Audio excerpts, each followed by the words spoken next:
جو امت پر حالات آئے ہوئے ہیں اور ہر طرف مایوسی ہی مایوسی نظر آ رہی ہے، کہیں دور تک امید نظر نہیں آ رہی۔ جہاں تک احکام کا نفاذ کیسے ہو جائے اور مسلمانوں کی جو معیشت ہے وہ اس کے حالات کیسے بہتر ہو جائے، دینی مدارس علماء اور دین کے جو شعبے ہیں اس کی حفاظت کیسے ہو جائے، اور جو مقبوضہ علاقے ہیں وہ کیسے آزاد ہو جائے، معاملات کی لائن ہر طرف مایوسی ہی مایوسی نظر آ رہی ہے۔ بہت لمبے عرصے سے ہم سن رہے ہیں کہ اسلامی نظام 40 کی جماعت اسلامی بنی ہے، 80 سال ہو گئے، اور بھی کوئی جماعتیں اسلام کا نفاذ کے لیے کوشش کرتی ہیں اور کر رہی ہیں، ایک لمبا عرصہ گزر چکا ہے۔ تو بھائیو بزرگوں دوستوں، جتنے بھی ہم طریقے اختیار کریں گے، باہر سے کوئی مشین آتی ہے، اس کے ساتھ کاغذات ہوتے ہیں کہ اس مشین کو اس طریقے سے چلاؤ، اگر اس کو اپنے مرضی سے چلائیں گے تو مشین خراب ہو جائے گی۔ بھائی بزرگوں دوستوں، دین وجود میں زندگیوں میں لانے کا جو راستہ ہے وہ طے شدہ ہے، متعین ہے، اور امت کی تربیت، قیامت تک امت کی تربیت اللہ سے تعلق باقی رکھنے کے لیے، اور زمینی مخلوق، آسمان کی مخلوق اور اس کے اندر درمیان میں جتنی بھی مخلوق ہے اس سے حفاظت، اور زمین سے برکات، آسمان سے رحمتیں، اللہ سے تعلق ہمارا قائم رہے، امت کی تربیت ہو۔ جو نبی کریم صلی اللہ علیہ وسلم جس امت کو کام دے کر گئے ہیں، خدا کی قسم اس کے بغیر امت کے حالات ٹھیک نہیں ہو سکتے۔ جتنے مرضی طریقے آپ اختیار کریں گے، اپنا وقت بھی ضائع کریں گے، لوگوں کا وقت بھی ضائع کریں گے، کیونکہ اللہ ہر طریقے کو قبول نہیں کرتے، ہر محنت کو اللہ قبول نہیں کرتے۔ وہی محنت قبول ہوگی جو سنت کے مطابق ہوگی۔ پہلی قوم میں جو دلدل کے اندر پھنسی تھی، مصیبتوں کے اندر تھی، ان سے نکلنے کا راستہ انبیاء نے کیا بتلایا، کیا کام آ کر انبیاء نے کیا، وہی قیامت تک کے لیے سارے نبیوں کی ایک ہی دعوت تھی، ایک ہی، وما ارسلنا من قبلک من رسول الا نوحی الیہ انہ لا الہ الا انا فاعبدون۔ ہر نبی پر یہی وحی ہے کہ اللہ کے علاوہ تمہارا کوئی الہ نہیں، کوئی تمہیں مشکلات سے نکالنے والا نہیں۔ قل هو اللہ احد، کہو کہ اللہ ایک ہے، صرف ایک نہیں، اللہ صمد بھی ہے۔ کیا ہے؟ ایک ہونے کے ساتھ وہ کیا ہے؟ صمد۔ بے نیاز، سمجھتے بے نیاز کیا ہوتا ہے؟ صمد ہے، کیا مطلب؟ ہر چیز ہر وقت، ہر چیز ہر وقت، ہر کام کے اندر اللہ کی محتاج۔ اللہ کسی چیز میں مخلوق میں اس کام کو کرنے کے لیے اللہ کسی کا محتاج نہیں ہے، اس کو سمجھ کر، یا یوں سمجھو جس کے کام سب کے بغیر ہو جائیں، جس کے کام سب کے بغیر ہوئے اور سب کے کام اس کے بغیر نہ ہوئے، اس کو کیا کہتے ہیں؟ سمد کہتے ہیں۔ وہ بارش برسانے میں اور بادل کا محتاج نہیں، روشنی چاند کی روشنی چاند کا محتاج نہیں، سورج کی روشنی کا سورج کا وہ محتاج نہیں ہے، زمین سے فصلیں اگانے کے لیے وہ زمین کا محتاج نہیں ہے، بچے کو بیٹا کو پیدا کرنے کے لیے وہ والدین کا محتاج نہیں، بیماری کو دور کرنے کے لیے وہ دوا کا محتاج، وہ کسی کام کے اندر کسی چیز کے بھی محتاج نہیں۔ اور یہی دعوت ہے سارے انبیاء کی۔ کیا مطلب؟ یہ سمجھے کہ یعنی جہاں سے ہوتا ہوا نظر آ رہا ہے، جہاں سے نہیں ہو رہا وہ بھی نہیں رہا، جہاں سے ہوتا ہوا نظر نہیں آتا وہاں سے نہ ہونے کا یقین، وہاں سے نہ ہونے کا یقین، جہاں سے ہوتا ہے وہاں سے ہونے کا یقین، جہاں سے ہوتا ہے وہاں سے ہونے کا یقین اندر اترے۔ یہ سارے انبیاء کی دعوت ہے۔ حضرت علی رضی اللہ تعالیٰ کوفہ میں آئے، لوگ آ گئے حفاظت کے لیے، بھی کیوں آئے ہو؟ ہم آپ کی حفاظت کے لیے آئے ہیں، کوئی دشمن آپ کو نقصان نہ پہنچائے۔ حضرت علی فرمایا رضی اللہ تعالیٰ عنہ کہ مجھے زمین کی مخلوق سے بچانے آئے ہو کہ آسمان کی مخلوق سے؟ ان کا بھی آسمان کے مخلوق سے تو کوئی نہیں بچا سکتا، ہم تو آپ کے پہرے دار ہیں۔ کس سے؟ جو زمین پر آتے ہیں۔ حضرت علی فرمایا پھر مجھے تمہارے پیر کی ضرورت نہیں، اگر اوپر سے میرا پیرا دے سکتے ہو تو دے دو، اوپر سے میرا فیصلہ آ گیا تو تمہارے پیر اگر مجھے بچا نہیں سکتے۔ تو بھائی بزرگوں دوستوں، یہ ایک جو ہمارے پاس ٹائم تھوڑا ہوتا ہے، یہ ایک بنیادی چیز سب سے پہلے ہمارے دلوں میں اترے۔ یہ دعوت سارے انبیاء۔ اب جو قومیں دلدل کے اندر پھنسی ہوئی تھی، ان سے آ کر انبیاء نے کیا کام کیا؟ نوح علیہ السلام کی قوم کو دعوت دیتے رہے، ابراہیم علیہ السلام کی قوم کو کیا دیے؟ دعوت۔ اور بنی اسرائیل جو تھے انبیاء کی اولاد تھی، یہ آل رسول تھے، ان پر فرعون مسلط ہوا، جالوت مسلط ہوا، بخت نصر ان پر مسلط ہوا۔ اب اور بنی اسرائیلی انبیاء نے اس قوم کو مصائب سے کیسے باہر نکالا؟ اللہ نے فرمایا اگر وہ بنی اسرائیل تورات پر عمل کرتے، انجیل پر عمل کرتے، آسمان سے برستا زمین سے نکلتا۔ یعنی انہوں نے تورات انجیل کو چھوڑ دیا، ہم نے ان کے اوپر ظالم بادشاہ کیا کر دیے؟ مسلط کر دیے۔ تو یہ سبب بیان ہو رہا ہے ان پر جو ظلم ہوئے۔ یہی موسیٰ علیہ السلام نے آ کر کہا نامہ سبارہ اے موسیٰ، جب نہیں آیا تھا اس وقت بھی اوزینا، ہم عذاب دیے جاتے تھے، اب تو آگے ہے، اب بھی ہمیں کیا ہو رہا ہے؟ اب تو اور مار پڑ رہی ہے تیرے آنے سے، تیرے آنے کا کیا فائدہ ہو؟ تو موسیٰ علیہ السلام سورہ یونس، ایک تو اللہ پر توکل کرو اگر تم مومن، یعنی فرعون کا ڈر اندر سے نکال دو، اور گھروں قبلہ بناؤ، اپنے اعمال کی لائن ٹھیک کرو۔ اب یہ حضرت السلام نے امت اپنی قوم کو کس پر ڈالا بھائی؟ اعمال پر۔ اعمالکم امالکم، اعمالکم امالکم، تمہارے اعمال ہی تمہارے حکمران ہوتے ہیں۔ اور یہ بات اللہ کرے ہم سمجھ میں آ جائے کہ ہماری جو دعوت ہے اس کا کیا مقصد ہے۔ یہ صرف نماز کی تحریک نہیں ہے کہ لوگ جاتے بھی اور نماز پڑھو بھائی کرنا، بس دعائیں سیکھ لیں یا کوئی صورت یاد کر لیں، بس یہ کام پورا ہو گیا۔ جیسے اللہ کی غیبی مدد آسمان سے زمین پر آتی تھی اور فرشتے دوبارہ نازل ہوں، جس کو کفر اپنی آنکھوں سے دیکھے اور جن کے مقدر میں ہدایت اس کو ہدایت ملے، جس کے مقدر میں ہدایت نہیں اس کے ساتھ ایسی اللہ پاک کر دے، اس سطح تک ہم نے پہنچنا ہے۔ اور جس سطح پر حضور علیہ السلام دین کو چھوڑ کر گئے ہیں اس سطح پر ہم واپس کیسے پہنچیں؟ یعنی محنت کرتے کرتے کہاں پہنچنا ہم نے؟ جس سطح پر حضور علیہ السلام نے امت کو چھوڑا ہے۔ اور حضرت ابو بکر، دیکھو بھائی ایسے وقت جس دور میں ہم زندگی گزار رہے ہیں، یہ کون سا دور ہے؟ ایک دور ہے دور صدیقی، حضرت ابو بکر صدیق کا دور رضی اللہ تعالیٰ۔ اس میں کیا ہے؟ جھوٹے نبی پیدا ہوئے، لوگ مرتد ہوئے، زکوٰۃ کا انکار ہوا، ایران اور روم حملے کی تیاریاں، یہ حالات ہیں حضرت دور صدیقی میں۔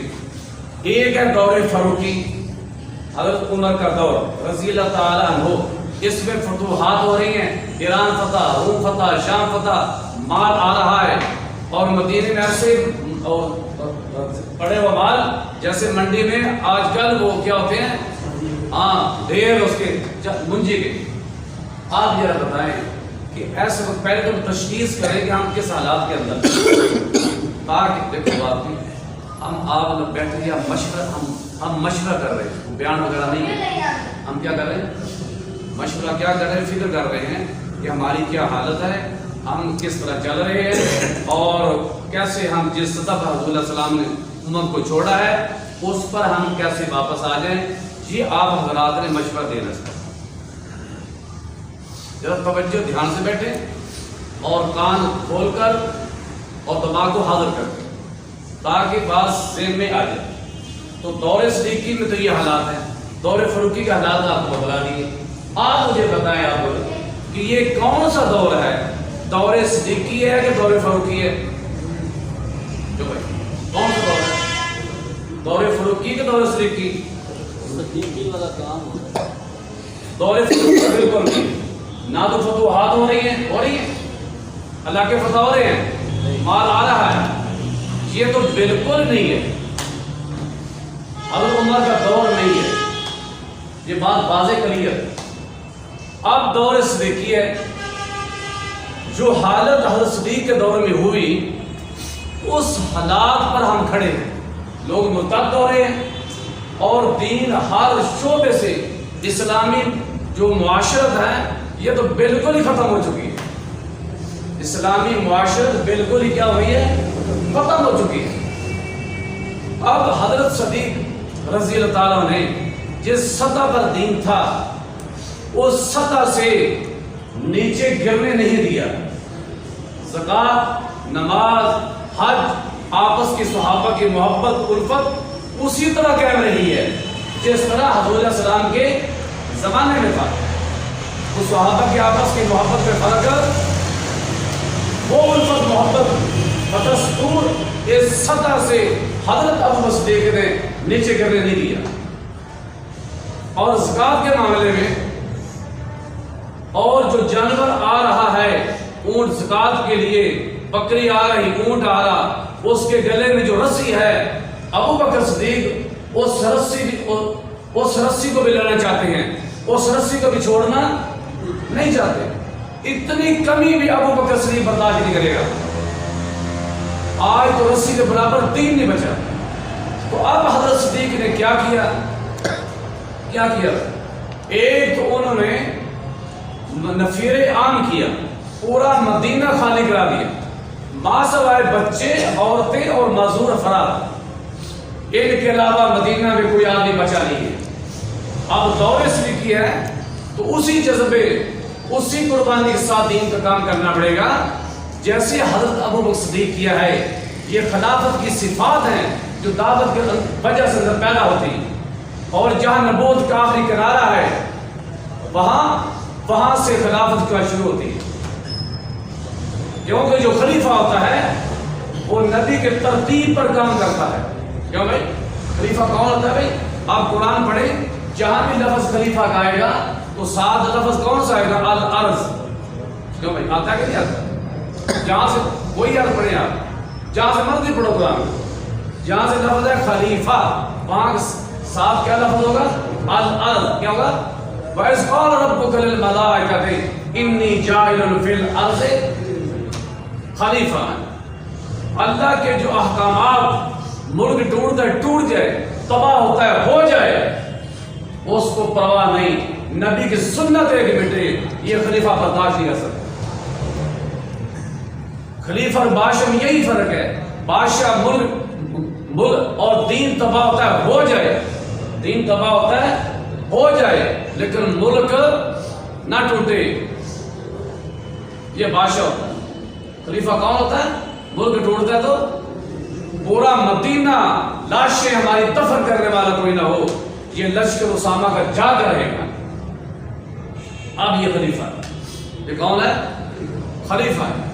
اور جو کہہ رہا ہے کہ اللہ کا دین مٹے اور ابو بکر زندہ رہے، وہ دائی وہ ہوتا ہے جو دین کا نقصان برداشت نہ کر سکے۔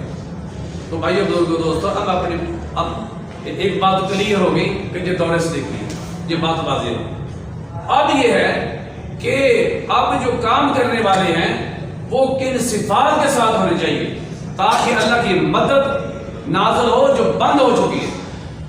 اب یہ غور کریں، اب روم کے بادشاہ، مصر کا بادشاہ، رستم اور چین کے بادشاہ، سب کے الفاظ مختلف ہیں جو انہوں نے کہے تھے ان اپنی قوموں سے کہ کیا ہو گیا۔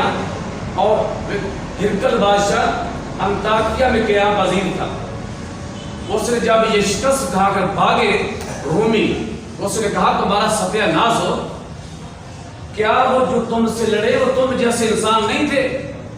اچھا اس کے لفاظ سنو ذرا، جن سے تمہارا مقابلہ تھا کیا وہ تم جیسے انسان نہیں تھے؟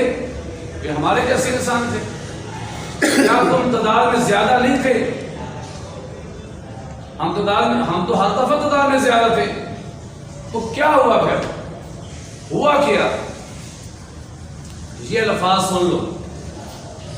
وہ رومی جرنیل کھڑا ہوا، اس نے کہا بات یہ ہے کہ وہ رات کو مسلم پر ہوتے ہیں، راتیں ان کی اللہ کے سامنے گزرتی ہیں، دن ان کے روزے میں گزرتے ہیں۔ اگلی بات سنیں، وہ نیکی کی دعوت دیتے ہیں، برائی سے روکتے ہیں، عہد کو پورا کرتے ہیں، آپس میں انصاف کا معاملہ کرتے ہیں۔ اب یہ صفات بیان کی ہیں جس کی وجہ سے وہ غالب آ رہے ہیں۔ ہم کثرت تعداد سے غالب نہیں آئیں گے، ہم جدید ترین ہتھیاروں سے ہم غالب نہیں آئیں گے، ہم ٹیکنالوجی سے غالب نہیں آئیں گے۔ ہمارا تعلق جو ہے اس کا تعلق ایمان اور اعمال کے ساتھ ہے۔ اب رومی جرنیل کیا کہہ رہا ہے؟ ان کی راتیں کہاں گزرتی ہیں؟ مسلح پر۔ یہ بات رات کی بات کرنے والے، دن کو روزہ رکھنے والے، نیکی دعوت دینے والے، برائی سے روکنے والے اور عہد کو پورا کرنے والے اور انصاف کا معاملہ کرنے والے، اگر وہ ذمیوں سے کوئی چیز خریدتے ہیں اور ان کو پیسے دیتے ہیں، یہ نہیں کہتے کہ بھئی ادھر کر بھئی، ان کو کیا دیتے ہیں؟ پیسے، قیمتاً چیزیں خریدتے ہیں، قیمتاً۔ اور ہم کیا کرتے ہیں؟ ہم شراب پیتے ہیں، زنا کرتے ہیں، حرام کے ارتکاب کرتے ہیں، اور جن کاموں سے روکا اللہ نے وہ ہم کرتے ہیں، جن کا حکم دیا اسے ہم۔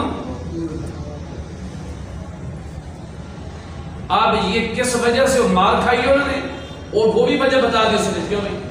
جس وجہ صحابہ غالب آئے وہ وجہ بھی اس نے، لیکن یہ ہمیں سمجھ نہیں آ رہی۔ رومی جرنیل کو یہ بات سمجھ میں آ گئی، لیکن ہمیں یہ سمجھ نہیں آ رہی کہ ہم مار کیوں کھا رہے ہیں، ہمارے مار کھانے کی کیا وجہ ہے۔ آپ دیکھو، یزد ایران کا بادشاہ، اب چین کے بادشاہ کے الفاظ سنو، وہ کیا کرتا ہے؟ جب اس نے اپنا قاصد بھیجا چین کی طرف کہ میری مدد کر، اس نے جواب لکھا اور خط دے کر بھیجا اس کو، اور جو ایرانی گیا تھا قاصد، اس سے اس نے سوالات کیے، وہ چین کے بادشاہ نے سوالات کیے، وہ سنے، وہ کیا اس نے کہا؟ انہوں نے ایک تو کہا کہ یہ ٹھیک ہے کہ حق ہے آپ کا مجھ پر کہ میں آپ کی مدد کروں، یہ آپ کا حق ہے، کیونکہ ایک بادشاہ کو دوسرے بادشاہ کیا کرنے چاہیے بھائی؟ مدد کرنے چاہیے، یہ آپ کا حق ہے۔ میں تو یہ سن رکھا ہے کہ تم تعداد میں بہت زیادہ لوگ ہو، وہ تھوڑے لوگ ہیں، آخر جو اس کی کیا وجہ ہے کہ وہ غالب آ گئے ہیں، جس کی وجہ سے ملک تمہارے ہاتھ سے نکل گیا ہے۔ مجھے معلوم ہو رہا ہے کہ تم میں برائی ہے، تم برائیاں کرتے، وہ اچھائیاں کرتے، مجھے معلوم ہو رہا ہے۔ اب اس نے کہا کہ میں ان کے حالات معلوم کرنا چاہتا ہوں۔ اب جو خط لے کر گیا تھا ایرانی قاصد، تو کہ ہاں پوچھیں، آپ جو پوچھنا چاہتے ہیں آپ پوچھیں۔ اچھا، وہ عہد کو پورا کرتے ہیں؟ ہاں، وہ عہد کو پورا کرنے والے ہیں۔ وہ تمہیں کیا کہتے ہیں؟ وہ ہمیں 3 باتیں کہتے ہیں۔ ایک بات وہ کہتے ہیں کہ سلام قبول کرو، اگر ہم سلام قبول کر لیں تو ان کا جو رویہ اپنا ساتھ ہوتا ہے وہی ہمارے ساتھ ہوتا ہے، اس میں کوئی فرق وہ نہیں کرتے۔ اگر وہ کہتے ہیں اگر تم اسلام قبول نہیں کرنا تم جزیہ ہمیں دو، ہم تمہاری اس کے بدلے میں فاس کریں گے۔ اور تیسری بات وہ ہمیں یہ کہتے ہیں کہ اگر تم نے اسلام قبول نہ کیا اور جزیہ نہ دیا تو ہم تم سے جنگ کریں گے۔ اچھا، وہ امیر کی اطاعت کرتے ہیں کیا؟ وہ امیر کی، سنیں اس کے سوالات ہیں۔ بے شک وہ امیر کی کیا کرتے ہیں؟ امیر کی اطاعت کرتے ہیں۔ اچھا، ان کا لباس کیسے ہے؟ لباس کی تفصیل بتائی، ان کی سواری کیسی ہے، اور عربی گھوڑے وہ بتائے، کچھ اور بھی ان کے ساتھ پاس سواری ہے اونٹ. اب اونٹ اس نے شاید نہ دیکھا ہو کیونکہ وہاں اسے اونٹ تو سیرا کا جانور ہے, وہاں چین میں پہاڑ ہیں, وہاں اونٹوں کا علاقہ تو نہیں ہے. ہو سکتا اس نے کہا کہ وہ اس طرح بیٹھ اس طرح کھڑا ہوتا ہے. ہاں یہ معلوم ہو رہا ہے وہ جانور لمبی گردن والا ہوگا. یہ معلوم ہو رہا ہے وہ جانور کون سا ہوگا, لمبی گردن والا. ہو سکتا ہے کہ اس اونٹ نہ دیکھا ہو, تو اونٹ کے اربوں کے اندر ہے, پہاڑوں میں تھوڑا اونٹ ہوتے ہیں. اچھا بہرحال اگلی بات کہ جو صفات ہم وہ عبادت گزار ہیں, جو صفات آپ نے بیان کی ہیں, اگر یہ صفات ان کے اندر باقی رہی, وہ یوں ہی بڑھتے رہے,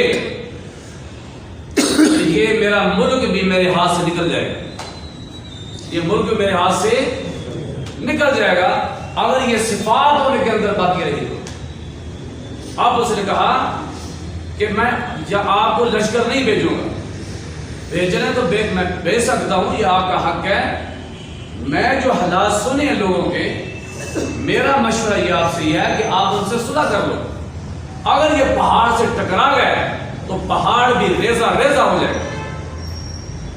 اب چین کے بادشاہ نے کیا کہا, اور روم کے جو روم کا بادشاہ, مصر کا بادشاہ, رستم نے پوچھا جاسوس سے وہ کیسے ہیں. انہوں نے کہا وہ ہر نماز پر مسواک کرتے ہیں. وہ ہر نماز پر ہم کرتے ہیں, ہماری راتیں اللہ کے سامنے گزرتی ہیں. اب یہ صفات جو بیان کی ہے اور جاسوسوں نے, اب یہ صفات ہے جس کی وجہ سے صحابہ کرام کیا ہو گئے, غالب ہو گئے. تو اللہ کے یہاں صفات چلتی ہیں, اللہ کے یہاں کیا چلتی ہے. اگر صفات باطل کے اندر بھی آ گئی تو اللہ باطل کو بھی غالب کر دے گا. بنو حارث کے لوگ آئے اسلام کے لیے, آج فرمایا کیا وجہ ہے کہ تم ہر لڑائی میں غالب ہوتے ہو, اس کی وجہ کیا ہے. اس نے کہا کہ ہم اپنے امیر, اپنے کمانڈر, اپنے سردار کی بات کو مانتے ہیں, اس کی اطاعت کرتے ہیں. دوسرا, ہم حملے میں پہل نہیں کرتے تاکہ وہ ہم پر حملہ کرے, ہم مظلوم بنے, وہ ظالم بنے. اب یہ غیر مسلم میں کافر ہیں, لیکن فتح میں کیا ہوتے ہیں, لڑائی میں فتح یاب. تو کتے میں صفات آ گئی, تو یہ کتا شکاری ہے, اس کا شکار حلال, اس کا حرام ہے, یہ فوجی کتا, یہ فلاں کتا. تو صفات کی وجہ سے اس کی قیمت کیا ہوگی بھائی, زیادہ ہو گئی. تو بھائیو بزرگوں دوستو, اللہ کیا صفات چلتی ہیں. تو بہرحال بھائی امت جس دلدل کے اندر پھنسی ہوئی ہے, اس سے نکلنے کا جو راستہ ہے وہ کیا ہے, وہ دعوت اللہ ہے. اس کے علاوہ نہ امت میں دین آ سکتا ہے اور نہ ہی امت اپنے کام پر واپس آ سکتی ہے. یہ سطح پر حضور علیہ السلام کو چھوڑا امت کو, اس پر واپس نہیں آ سکتی. جتنے طریقے مرضی آپ اختیار کر لیں, اپنا بھی نقصان, امت کا نقصان. اب میں بھائیو بزرگوں دوستو, نبی کریم صلی اللہ علیہ وسلم آخری نبی ہیں, آپ کے بعد ان کوئی نبی نہیں آئے گا. حضور علیہ السلام کو کیا غم تھا, ہند بن ابی حالہ کا فرمان, کان رسول اللہ صلی اللہ علیہ وسلم متواصل الاحزان دائم الفکرہ. نبی کریم صلی اللہ علیہ وسلم مسلسل غمگین امت کے فکر میں رہتے تھے. لیست لو راحہ, آپ کسی وقت بھی آپ کو سکون چین نہیں تھا. طویل السکت, آپ مسلسل خاموشی اختیار کرتے تھے. لا یتکلم الا فی غیر حاجت, بغیر بلا ضرورت حضور علیہ السلام کلام نہیں کرتے تھے. یہ آپ کی کفیت تھی کہ لوگ ہدایت پر آ جائیں. منیب ازدی رضی اللہ تعالیٰ فرماتے ہیں کہ رأیت رسول اللہ صلی اللہ علیہ وسلم فی الجاہلیت, میں نے نبی کریم صلی اللہ علیہ وسلم کو جاہلیت میں اندر دیکھا. وہو یقول ایھا الناس قولوا لا الہ الا اللہ تفلحوا, آپ کہہ رہے تھے لا الہ الا اللہ تفلحوا, لوگوں کامیاب اور لوگوں کامیاب ہو جاؤ گے. کیا کہو, لا الہ الا اللہ. فمنہم من تفل علی وجہہ, وہ ادھر سے آتا ہے آپ کے چہرے پر آ کے تھوک دیتا ہے. فمنہم من حصا علی التراب, وہ ادھر سے آتا ہے آپ پر مٹی پھینکتا ہے. فمنہم من صبہ حتى صف النہار, جہاں کوئی ادھر سے آپ کو گالی دیتا ہے یہاں تک کہ آدھا دن گزر گیا. فاقبلت جاریۃ, بِأُسْسٍ مِّن مَاءٍ، ایک لڑکی آئی اس کے ہاتھ میں پانی کا پیالہ ہے، فغسل وجہہ، آپ اپنا چہرہ دھو رہے ہیں، ہاتھوں کو دھو رہے ہیں. فرمایا بیٹی لا تخشی، آپ علی ابیک غیرۃ ولا ذلہ، باپ کے اچانک قتل ہو جانے سے ڈر نہیں. تیرے باپ کا دین اور کچے پکے مکان پر پہنچ کے رہے گا. میں نے پوچھا من حاضر، یہ لڑکی کون ہے؟ زینب بنت رسول اللہ صلی اللہ علیہ وسلم. جی آپ کی بیٹی کون تھی بھائی؟ زینب. کس حالات کے اندر آپ اللہ کا پیغام پہنچا رہے ہیں، کتنی محبت اس امت کے ساتھ ہے. حضرت عبداللہ بن عمر بن عاص فرماتے ہیں رضی اللہ تعالیٰ عنہ، نبی کریم صلی اللہ علیہ وسلم قرآن کی آیت پڑھی، حضرت ابراہیم علیہ السلام کا طلا قول ابراہیم، آپ نے تلاوت کیا حضرت ابراہیم علیہ السلام کا قول. کیا قول؟ ابراہیم علیہ السلام کیا فرما رہے ہیں؟ فَمَن تَبِعَنِي فَإِنَّهُ مِنِّي، اے اللہ جو بھی اتباع کرے وہ تو میرا امتی ہو گیا. فَمَن تَبِعَنِي فَإِنَّهُ مِنِّي، جو میرے اتباع کرے وہ میرا امتی ہو گیا. وَمَن عَصَانِي فَإِنَّكَ غَفُورٌ رَحِيمٌ، جو مجھے نہیں مانتا، جو میری نافرمانی کرے تو اس کو بھی معاف کرنے والا ہے. عیسیٰ علیہ السلام کا قول پڑھا، عیسیٰ علیہ السلام فرما رہے ہیں اے اللہ اگر تو ان کو عذاب دے تب بھی تیرے بندے ان کو معاف کرے، پھر بھی تیرے بندے. فرافع یدیہ، آپ کے ہاتھ اٹھ گئے، آپ نے رونا شروع کر دیا. اللہم امتی امتی امتی، اے اللہ میری امت، اے اللہ میری امت. نہ میں ابراہیم علیہ السلام والی بات کرتا ہوں، نہ میں عیسیٰ علیہ السلام والی بات کرتا ہوں. اے اللہ میری امت کو معاف کر دے. اللہ فرمایا جبرائیل اذهب الی محمد وربک اعلم، اے جبرائیل میرے محمد کی طرف چلے جا. وربک اعلم، جبرائیل کا رب جانتا وہ کیوں رو رہے. جبرائیل علیہ السلام آئے، حضور علیہ السلام نے جو خبر دی اور جبرائیل علیہ السلام چلے گئے. اللہ فرمایا جبرائیل میرے حبیب کے پاس جا، کہہ دے اے میرے نبی نہ رو. جب نبی روتا ہے بچہ روئے ماں کو ترس آتا ہے، جب نبی روتا ہے خدا کو ترس آتا ہے. اِنَّا سَنُرْضِيكَ فِي أُمَّتِكَ، اے میرے پیارے نبی نہ رو، نہ رو، ہم آپ کو آپ کی امت کے بارے میں راضی کرتے ہیں. حضرت جابر فرماتے ہیں رضی اللہ تعالیٰ عنہ، اب کیا فرمایا؟ قالوا یا رسول اللہ احرق، یا رسول احرقتنا لباد ثقیف، کہ ہمیں بنو ثقیف کے تیروں نے ہمیں ہلاک کر دیا ہے. فضل اللہ علیہم، ان کے لیے بد دعا کریں. اللہ کے نبی جس سے کیوں بد دعا کریں؟ اللہ مہد ثقیفہ، اللہ قوم ثقیف کو ہدایت عطا فرما دے. صحابہ کرام کیا کہا کہ ثقیف کے تیروں نے ہمیں ہلاک کر دیا. فضل اللہ علیہم، آپ ان کے لیے کیا کریں؟ تو پیغمبر کے ہاتھ اٹھے ہیں کہ اللہ کے نبی کے صرف کیوں بد دعا کریں. تو بھائیو بزرگوں دوستو، اب جس حالات کے اندر دین ہے، اللہ حضرت عمر بن عوف فرماتے ہیں رضی اللہ تعالیٰ عنہ، حضور علیہ السلام نے کیا فرمایا؟ فرمایا ان الدین بدا غریبا، شروع میں دین کیا تھا؟ اجنبی تھا. یرجو غریبا، پھر دوبارہ کس حال میں دین چلا جائے گا؟ اجنبی. اور فطوبى للغرباء الذين يصلحون مقصد الناس من بعد من سنتی، خوشخبری ان کے لیے، خوشخبری ان کے لیے جو لوگ میرے طریقے کو درست کرنے کے لیے محنت کریں گے، جنہوں نے میرے طریقے کو مٹا دیا ہے، میرے بعد جو طریقے مٹ گئے ان کو یصلحون، وہ کیا کریں گے؟ اصلاح کریں گے ان کے لیے خوشخبری ہو ان کے لیے. بھائیو بزرگوں دوستو، نبی کریم صلی اللہ علیہ وسلم کی جو مقبول دعائیں ہیں، میرا بات سمجھ گیا لفظ میرا، میں کیا کہا؟ حضور علیہ السلام کی مقبول دعائیں. جتنا آدمی دعوت کے عمل میں قربانی کے ساتھ تقاضوں کو پورا کرنے کے لیے کھڑا ہوگا، وہ ساری مقبول دعائیں حضور علیہ السلام کی اس کے حق میں قبول ہوگی.